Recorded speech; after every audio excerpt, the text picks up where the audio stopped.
Dahod collector કચેરી ખાતે CGWB દ્વારા જળ સંસાધન વ્યવસ્થાપન આયોજન માટે વર્કશોપનું આયોજન કરાયું। આ તારીખ 5/2/2026 ગુરુવારના રોજ બપોર 3:20 સુધીમાં આપેલ માહિતી અનુસાર કેન્દ્રીય ભૂજળ board western central regional Ahmedabad દ્વારા જળ સંસાધન વ્યવસ્થાપન આયોજન માટે દાહોદ જિલ્લાના NAQUIM રિપોર્ટ્સની રજૂઆત અને શેરિંગ્સ વિષયક વર્કશોપનું આયોજન જિલ્લા કલેક્ટર કચેરી દાહોદ ખાતે કરવામાં આવ્યું હતું। આ કાર્યક્રમ દરમિયાન NAQUIM અભ્યાસ હેઠળ કરવામાં આવેલા વૈજ્ઞાનિક સર્વે અને તારણો રજૂ કરવામાં આવ્યા હતા।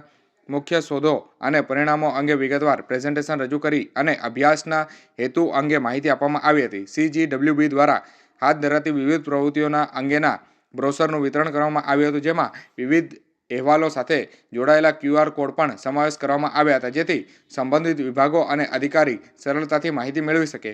વર્કશોપમાં જળ સંસાધન વૈજ્ઞાનિક અભ્યાસને આયોજન પ્રક્રિયા ઉપયોગી ગણવામાં આવ્યો અને સંબંધિત વિભાગો જેવા કે DRDA, GWSSB, વાસ્મો, સિંચાઈ વિભાગ, આદિજાતિ વિકાસ અને DWSW તેમજ NAQUIM હેઠળ દર્શાવેલ ભલામણો અમલમાં મૂકવા દિશા આપવામાં આવી હતી। ખાસ કરીને ઉચ્ચ ઘનતા એટલે કે DTWL, dynamic water level monitoring અને પાણીની ગુણવત્તાના નકશાઓનો ઉપયોગ કરી ટકાઉ જળ વ્યવસ્થાપન માટેના આયોજન પર ભાર મૂકવામાં આવ્યો હતો।